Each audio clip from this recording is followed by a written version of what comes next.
Chef Regina Charbonneau. Welcome back to Regina's Kitchen.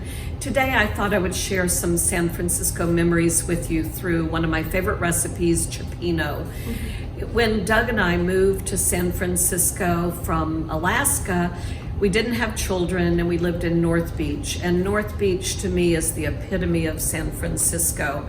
It has so much history with the Italian immigrants and the fishermen. And then what I loved about North Beach was the beat era. It still hung on when we were there in the 80s, the early 80s. And there are great cafes still, you just kind of see Jack Kerouac there. Still the bookstores are there and places like Vesuvio. We would go out at night and Tosca was an amazing cafe that still had Caruso, an old opera singer on the jukebox, and we would have White Nuns, which was steamed milk and Frangelica, and we would go over the Savoy Tivoli and play pool. Just so many great memories. The food was amazing. One night though, a great memory was when Christopher Reeve was doing Love Letters with Julie Haggerty, and he and his wife Dana just had started to date. And she was visiting, and we all took the cable car from my restaurant to North Beach and had a late night, and just so many happy memories there. On Sundays, we would go to Mario's Bohemian Cigar Store for our cappuccino and focaccia sandwich. And so many of those places are still there today. Now, the best Cioppino in San Francisco is at Soto Mare. And that is, they do it with Dungeness crab. The fact that I'm in Natchez, Mississippi, I use more Gulf seafood. So today I'm gonna make it with red snapper, some blue crab claws, and some really good Gulf shrimp. So come on, let's go to my kitchen and I'll show you my recipe for Cioppino. Okay, here we go, Cioppino. It's so easy and so good. So a little bit of spicy sausage. Linguiça is great, and you want it, that's a 1/4 cup, and you start with that. So we're gonna brown that just a little, and then I'm gonna add just a touch of olive oil, not much, because I'm gonna add my veggies, some onion and pepper, a touch of celery. On occasion, I put a little sweet carrot. And the thing is, because we're going to cook this with stock, I just want to get those veggies started, but they're going to cook for a long time, so I don't have to make, I just want a little color on them. So that's 2 cups of onion and pepper and celery combined.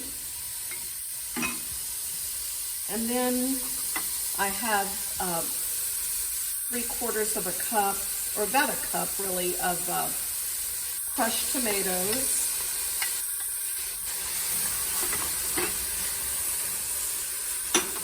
And just about a tablespoon of tomato paste. I love the tomato paste in the tube because it doesn't go bad, and tomato paste to me, a little goes a long way. And then some nice diced tomatoes in the juice.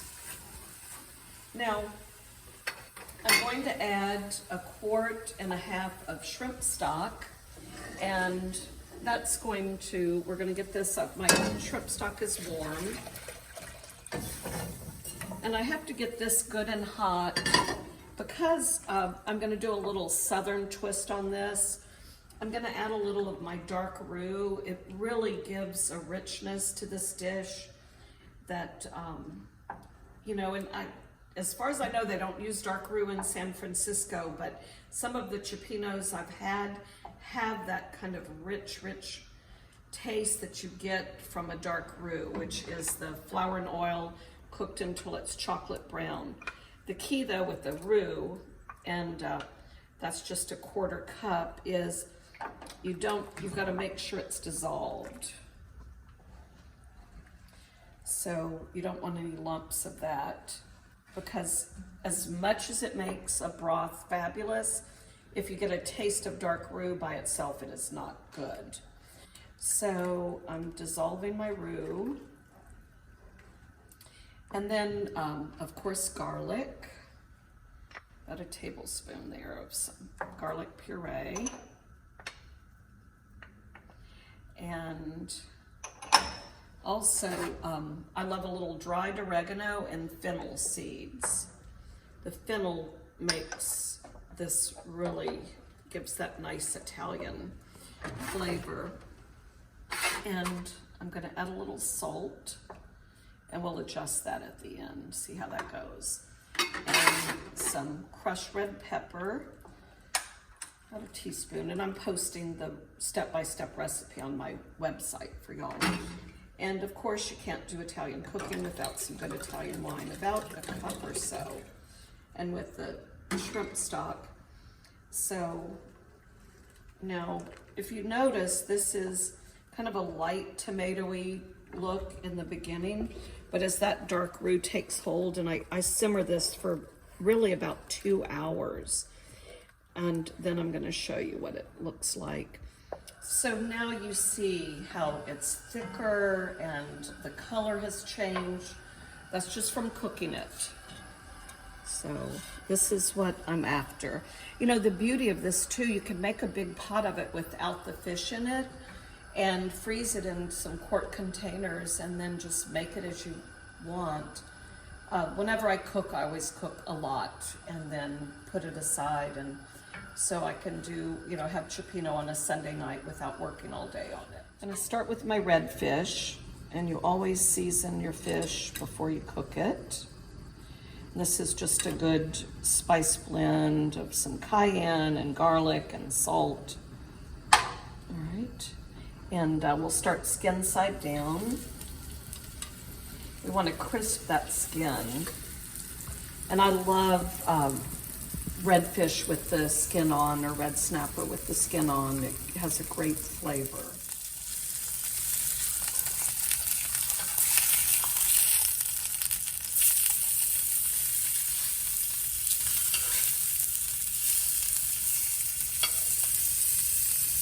And then a few shrimp.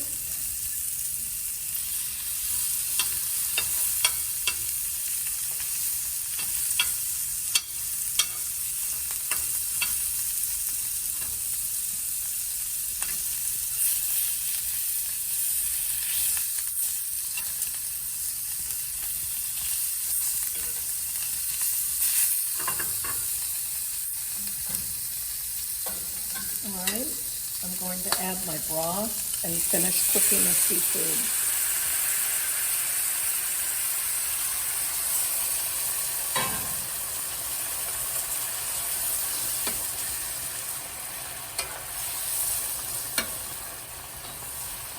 So you see the sausage in there and the cooked down tomato and that richness from the roux, the white wine and the fennel give it a great taste.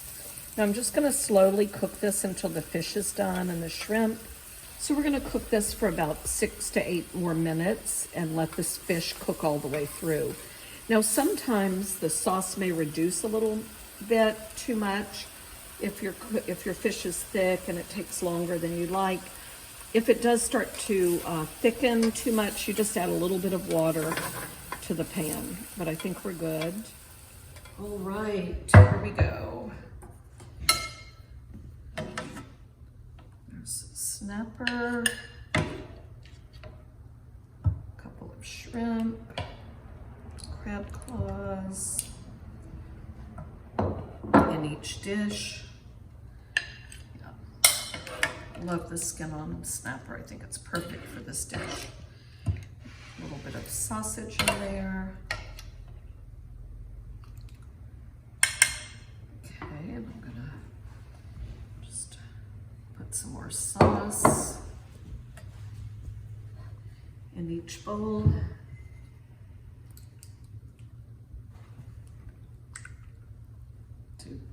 You definitely want that sauce to go with the crusty bread. Yum.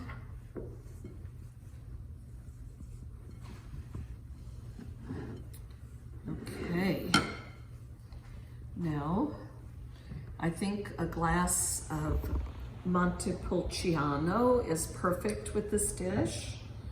A little red wine. Even though it has white wine in it, you need a heartier wine to hold up to this dish.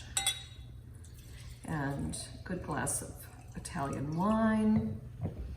And of course, some good bread. And I just like to pull it off and give plenty of bread, rustic style, to go with this. It's a little fancier at the restaurant, but this is the way we eat it at home. So I hope you enjoy this menu today. Thank you. See you again soon.